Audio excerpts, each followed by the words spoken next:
Hello students, welcome to EduModel.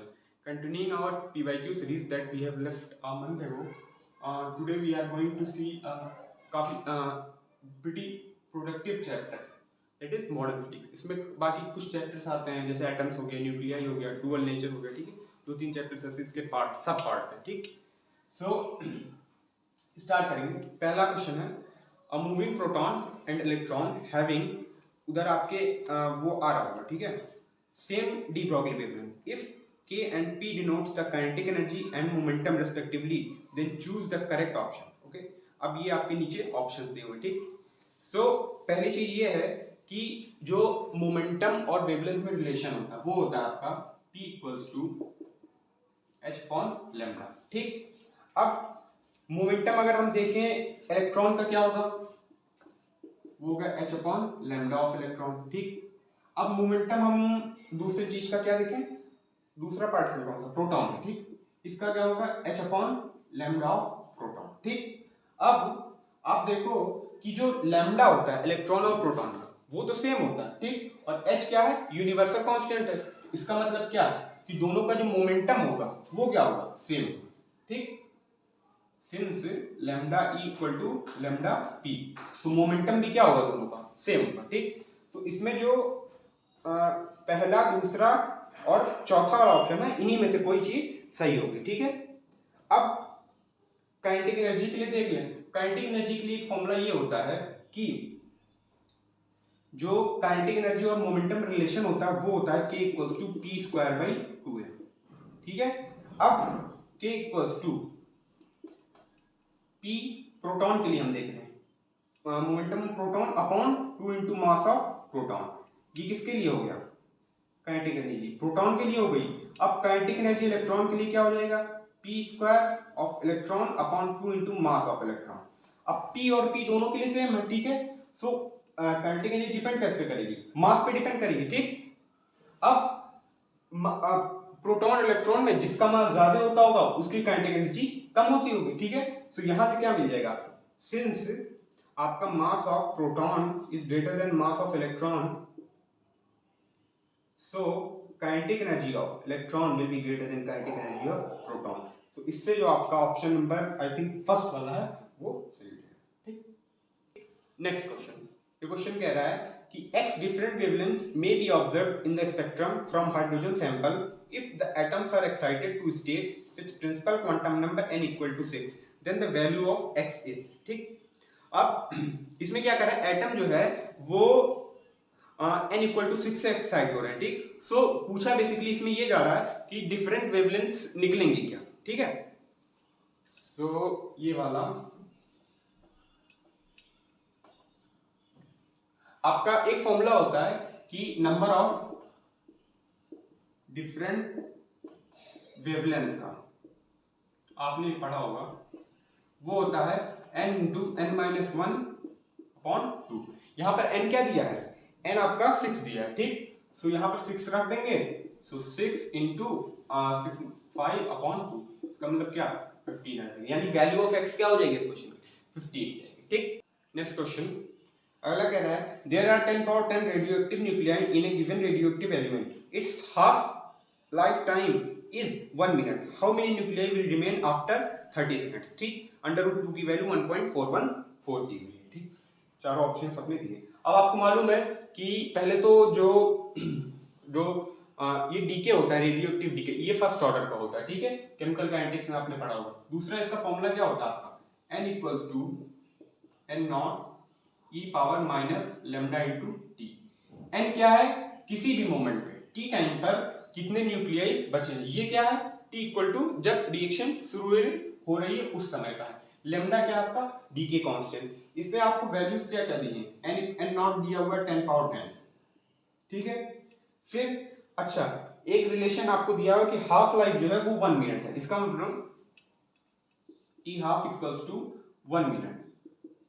अब आपको मालूम है फर्स्ट ऑर्डर रिएक्शन के लिए हाफ लाइफ और डीके कांस्टेंट में एक रिलेशन होता है, वो होता है t half equals to ln2 by lambda. Lambda क्या है, यहाँ पर डीके कांस्टेंट है। तो यहां से आप लैम्डा फाइंड करोगे, उसको यहां पर रखोगे, फिर आपको number of nuclei at 30 seconds मिल जाएंगे, ठीक। अब लैम्डा क्या हो जाएगा, ln2 अपॉन, अब चूंकि इसमें बोला है आफ्टर 30 सेकंड्स, इसका मतलब हाफ लाइफ को भी हमको क्या करना है, मिनट में 30 सेकंड सेकंड्स के फॉर्म में रखना है। 1 मिनट है यानी कि क्या हो जाएगा 60 सेकंड, ठीक। तो यहां से आपको लैम्डा की वैल्यू मिल गई ln2 अपॉन 60, ठीक। अब आप इस फॉर्मूले में रख दोगे, फिर आपको वैल्यूज मिल जाएंगी, ठीक है। तो रखते हैं इसको। सो n मतलब नंबर ऑफ न्यूक्लियर या 30 सेकंड्स क्या हो जाएगा 10 पावर 10, ये तो आपको n नॉट दिया हुआ है, into e power minus lambda क्या आया था जो इरेज किया हूं, ln2 अपॉन 60 इनटू, अब कितने टाइम पे पूछ रहा है 30 सेकंड्स पे पूछ रहा है, ठीक है, इनटू 30, ठीक। तो ये हो जाएगा आपका, अब यहां से क्या हो जाएगा n equals to 10 power 10 e power हो जाएगा ln2 इस पर पावर -1/2, ठीक है। सो ये आ जाएगा आपका n equals to 10 power 10 into 1/√, 10 power 10 upon 1.414, इसका मतलब 10 अपॉन 1.414 10 पावर 9। ऑप्शंस कौन कौन से हैं, 2 into 10 power 10, 7 into 10 power, so I think 4 या 7 वाला ऑप्शन सही हो जाएगा आपका, ये कट के 7 इंटू 10 पावर 9, यानी 30 सेकंड पे आपके इतने न्यूक्लियाई जो है बचेंगे, ठीक है, 30 सेकंड के बाद। नेक्स्ट क्वेश्चन देखेंगे। ये बोल रहा है question, a particular hydrogen like ion emits radiation of frequency 2.92 into 10 power 15 hertz, ठीक है, when it makes a transition from n equal to 3 to n equal to 1। और पूछा क्या है, ये तो डेटा दिया हो, ठीक, पूछा है the frequency in hertz if of radiation emission in transition from 2 equal to n equal to 2 to n equal to 1, मतलब 2 से 1 में जब आएगा उस समय फ्रीक्वेंसी क्या होगी, ठीक है। सो आपको ये फॉर्मूला आपको पता होगा कि 1 by lambda equals to rz square 1 by n1 square minus 1 by n2 square, ठीक है। ये n1 होता है कहां पर आ रहा है, n2 होता है कहां से आ रहा है, ठीक है। सो अब चूंकि फ्रीक्वेंसी दिया है तो लैम्डा को हमको क्या करना है, फ्रीक्वेंसी के फॉर्म में बदलना है, ठीक है। सो एक और फॉर्मूला आपने पढ़ा होगा अगर, कि जो फ्रीक्वेंसी होता है वो होता है mu equal to c by lambda, ठीक है। ये वेवलेंथ है, ये फ्रीक्वेंसी, ये आपकी स्पीड ऑफ लाइट है, ठीक है। सो लैम्डा की जगह क्या लिख सकते हैं, सी बाई म्यू, ठीक है। तो यहां पर हो जाएगा आपका mu upon c equals to rz square 1 by n1 square minus 1 by n2 square, ठीक है। अब डेटा फर्स्ट केस में दिया है, ठीक है, फ्रीक्वेंसी, सेकंड केस में हमको निकालना है। फर्स्ट केस में क्या है कि 2.92 into 10 power 15 upon c equals to rz square, r क्या है, रिडबर्ग कांस्टेंट है, ठीक है ना, r इंटू जेड। अब हाइड्रोजन लाइक है, ठीक है, सो z तो 1 होगा नहीं, लेकिन z कुछ भी हो सकता है, उसको हम वैसे ही रख देंगे, बाद में कैंसिल हो जाएगा, ठीक है, इंटू 1 बाई, अब फर्स्ट केस में क्या है कि 3 से 1 में ट्रांजिशन है, तो 1 बाई 1 माइनस 1 बाई 9, 3 का स्क्वायर हो जाएगा ना, ठीक। दूसरे केस में क्या है कि फ्रीक्वेंसी पता करनी है, सो मान लीजिए f है, so f upon c equals to rz square, अब की ट्रांजिशन क्या हो रहा है, सेकंड से हो रहा है, इसका मतलब 1 बाई 4। अब क्या करना है, ये इक्वेशन 1 है आपकी, ये 2 है, दोनों को क्या करना है, डिवाइड कर दे, c कट जाएगा, c कट जाएगा, rz स्क्वायर इसको ऐसे ही समझ लीजिए डिवाइड है, ठीक है ना, ये कट जाएगा, ठीक। बचेगा क्या, ये जो पहले फ्रीक्वेंसी है f1 अपॉन, ये जो पहले फ्रीक्वेंसी यही है f1, ठीक है ना, ये, और जो हमें चाहिए f1 upon f equals to, ये अगर करें तो ये हो जाएगा आपका 8/9 अपॉन 3/4, यानी इंटू अपॉन इंटू 3 इंटू 4, ठीक है। सो यहां से आपको f जो मिलेगी वो मिलेगा f equals to 27 into f1, ठीक है, अपॉन 32। f1 की हम वैल्यू निकाल लेंगे, सॉरी f1 की वैल्यू जो गिवन है 2.92 into 10 power 15 into 27 बाई, वो इससे मल्टीप्लाई कर देंगे, सो वैल्यू जो आपकी आंसर आएगा वो आएगा 27 अपॉन, आई थिंक दिख रहा होगा आपको, इंटू f1 जो होगा 2.92 इंटू 10 पावर 15। सो इससे क्या होगा आपका ऑप्शन, आई थिंक फोर्थ वाला जो होगा ऑप्शन सही हो जाएगा। Next question, In Bohr's atomic model, the electron is assumed to revolve in a circular orbit of radius 0.5 angstrom. If the speed of electron is 2.2 into 10 power 6 meter per second, then the current associated with the electron will be. ठीक है, इसमें क्या है, current पूछा है और दिया क्या है कि जिस सर्कुलर ऑर्बिट में इलेक्ट्रॉन रिवॉल्व हो रहा है, ठीक है ना, ठीक, उसका रेडियस दिया हुआ है, ठीक है, और उसकी जो वेलोसिटी है वो दी हुई है, ठीक है ना, और हमें चाहिए क्या कि उससे जो करंट एसोसिएट हो रहा है। आपको मालूम होगा चार्ज कहीं चल रहा है, ठीक है, तो करंट प्रोड्यूस होता है भाई। बेसिक डेफिनेशन ही क्या है करंट की, the rate of flow of charge, ठीक है, तो बिना चार्ज के फ्लो हुए थोड़ी ना करंट निकलेगी। सो अब बेसिक फॉर्मूला जो होता है आपका I equals to q by t, ठीक है। अब इसमें क्या है कि हम एक जो कंप्लीट सर्कल होगा उसके लिए हम करंट को ऑब्जर्व करेंगे, ठीक है ना। सो अब यहाँ पर Q क्या है, चूंकि इलेक्ट्रॉन सर्कुलर मोशन कर रहा है, Q क्या हो जाएगा, E हो जाएगा। So I equals to E upon, अब T क्या हो जाएगा, एक रेवोल्यूशन पूरा करने में जो टाइम लगा वो क्या होता है, टाइम पीरियड होता है, ठीक है। सो यहाँ से आपको मिल जाएगा I equals to E upon time period क्या होता है, वो होता है 2 pi by omega into omega, ठीक है। So I equals to E into, लेकिन यहाँ पर दिया क्या, वो ओमेगा तो दिया नहीं है, वेलोसिटी दी हुई है, ठीक है। सो आप ओमेगा को v के फॉर्म में कर लो, ठीक है। So into we upon omega क्या होता है, v बाई आर होता है, अपॉन 2 पाई आर। यहाँ से आप वैल्यू सारी रख दोगे, E जो इलेक्ट्रॉन पे चार्ज होता है वो रख दो, फिर वेलोसिटी दी हुई है, ठीक है, रेडियस दिया हुआ है, तो वैल्यू निकल, हम रख के देखते हैं। E वेलोसिटी जो दी हुई है, आपकी वेलोसिटी दी हुई है 2.2 इंटू 10 पावर 6, ठीक है, इंटू, ठीक है। अब इलेक्ट्रॉन पे जो चार्ज होता है वो तो होता है 1.6 इंटू 10 पावर माइनस 19, ठीक, अपॉन 2 इंटू पाई की वैल्यू भी यूज करने को इसमें बोला है 22/7 लेनी है, ठीक है, 3.14 नहीं लेनी, 22/7, ठीक है, इंटू रेडियस क्या दिया हुआ है 0.5 एंगस्ट्रॉम, ठीक।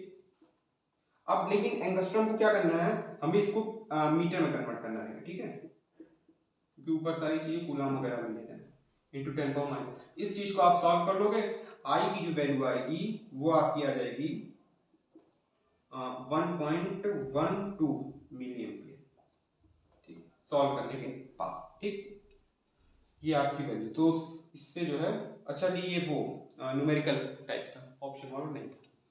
इसका मतलब क्या कि इसमें पूछा जो था आपका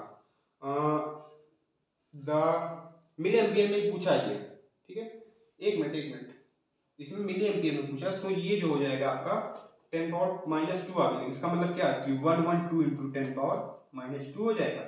सो 112 जो होगी इसकी न्यूमेरिकल वैल्यू का आंसर होगा।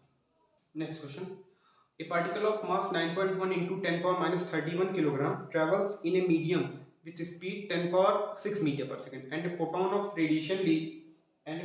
radiation of linear momentum 10 power minus 27 kilogram meter per second travels in vacuum. Wavelength of photon is how many times the wavelength of particle? इसका मतलब क्या हमें चाहिए कि wavelength of photon, ठीक है, equal to x lambda of particle, यानी हमको क्या करना है, इसी x की वैल्यू को बताना, ठीक। तो x मतलब क्या कि wavelength of photon upon wavelength of particle. अब वेवलेंथ का फॉर्मूला पता है आपको, h अपॉन p होता है, p क्या है, लीनियर मोमेंटम, ठीक। So photon lambda of photon upon lambda of particle क्या हो जाएगा, h upon p of photon upon h upon p of particle. ये कैंसिल हो जाएगा, ये ऊपर चला जाएगा। इसका मतलब क्या कि linear momentum of particle upon linear momentum of photon, इसी चीज की वैल्यू हमको बताना है। तो अब वैल्यू रख लें, ठीक है। पार्टिकल के बारे में ये इंफॉर्मेशन दी हुई है कि उसका मास दिया हुआ है 9.1 इंटू 10 पावर, जो मोमेंटम निकलेगा mv, ठीक है, 10 पावर माइनस 31 इंटू इसका जो जिस वेलोसिटी से मूव कर रहा है वो है आपकी 10 पावर 6, ठीक है, अपॉन, और फोटॉन को डायरेक्ट मोमेंटम दे दिया हुआ, अपॉन 10 पावर माइनस 27। इसको सॉल्व कर लेंगे, आपकी वैल्यू आ जाएगी 9.1 इंटू, ये वैल्यू आ जाएगी आपकी इंटू 10 पावर, ये कैंसिल हो जाएगा, -4 आएगा, ये 2 इंटू 10 पावर 2, इसका मतलब क्या है 910। x की वैल्यू क्या आ जाएगी 910, यही आपका answer. Next question, the nuclear activity of A radioactive element becomes 1/8 of its initial value in 30 years, then the half life of radioactive element will in years will be how much। ठीक, ये भी numerical type का है, ठीक है। सो इसमें क्या दिया हुआ है कि न्यूक्लियर रिएक्टिविटी पूछ क्या रहा है, nuclear reactivity of A radioactive elements 1/8 हो जाता है 30 इयर्स में। सो हाफ लाइफ क्या होगी उसी एलिमेंट के बारे में, ठीक। अब आपको फॉर्मूला पता होगा n equals to n not e power minus lambda t, ठीक, बेसिक फॉर्मूला, ठीक। अब इसमें क्या दिया है कि 1/8 हो जा रही है 30 इयर्स में, इसका मतलब क्या, ये जो n है ये हो जा रहा है no/8 equals to no e power minus lambda into t यहाँ पर क्या है 30 इयर्स, ठीक है। सारी चीजें ईयर्स में हम ले रहे हैं और जो हाफ लाइफ भी वो ईयर्स में ही बतानी है, ठीक है। ये कैंसिल हो जाएगा आपका। सो यहाँ से आपको मिल जाएगा और e power 30 lambda equals to 8, इसका मतलब 30 लैम्डा इक्वल्स टू ln 8, ठीक है। यहाँ से लैम्डा मिल जाएगा 1/30 इंटू ln 2, ठीक है। 3/2 2 पावर 3 हो जाएगा, वो नीचे इधर इधर पहुंच जाएगा, ठीक है। यानी इसका मतलब क्या 1/10 हो जाएगा, इसको डायरेक्ट लिख देते हैं हम लोग 1/10 इंटू ln 2, ठीक। ये लैम्डा आपको मिल गया, ठीक। अब आपको एक चीज मालूम होगी, जो फर्स्ट ऑर्डर, चूंकि ये सारे रेडियोएक्टिव डीके होते हैं वो फर्स्ट ऑर्डर पे होते हैं, ठीक। सो हाफ लाइफ और उसमें आपको रिलेशन ये मालूम होगा कि टी हाफ जो होता है वो होता है ln2 अपॉन लैम्डा। लैम्डा क्या है आपका डीके कांस्टेंट है, ठीक है। सो अब आप एक काम करो, लैम्डा की वैल्यू यहीं पर रख दो और हाफ लाइफ यहां से आपको निकल जाएगी, ठीक। सो यहां से क्या हो जाएगा, टी हाफ क्या हो जाएगा ln2 अपॉन लैम्डा क्या निकला 1/10 इंटू ln2, ये कैंसिल हो जाएगा, ऊपर ये चला जाएगा। तो टी हाफ यहाँ से आपका आ गया 10 इयर्स, 10 इयर्स क्या हो जाएगी आपकी हाफ लाइफ।